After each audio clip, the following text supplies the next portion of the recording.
Hello friends, कैसे हैं आप सब लोग। आई होप अच्छे होंगे। तो आज का ब्लॉग मैं इवनिंग से स्टार्ट कर रही हूँ। इधर देखिए, मैं आलू अपने लिए बना रही हूँ, व्रत हूँ। तो मैंने पहले रिफाइंड ऑयल थोड़ा सा डाला, फिर मिर्च डाला, उसके बाद मैंने बादाम डाला। बादाम अच्छे से हो गया तो मैंने आलू उबाल के रखा था, उसको डाल के फिर मैंने अच्छे से मिक्स कर दिया। और साबूदाने को 2 घंटे पहले ही सोक करके रख दिया था।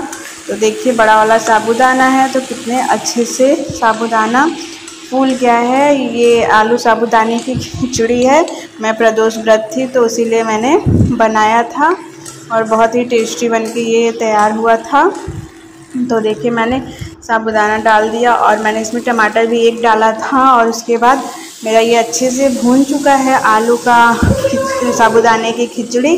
तो मैंने इसमें थोड़ा सा कटा हुआ धनिया पत्ता ऐड कर दिया और मैंने सेंधा नमक भी डाला था।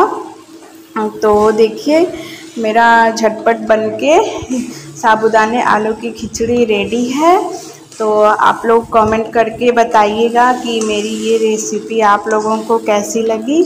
और बहुत ही झटपट बनने वाली ये रेसिपी है, तो बहुत टेस्टी लगती है खाने में। मैं बस शाम को एक ही बार खाती हूँ। तो मैंने आलू और खिचड़ी बना ली थी आलू साबूदाने की। अच्छा लगा हो तो प्लीज़ मेरे चैनल को लाइक शेयर सब्सक्राइब कमेंट करिए, हमें सपोर्ट करिए। फिर मिलेंगे नेक्स्ट ब्लॉग में, तब तक के लिए बाय गाइस।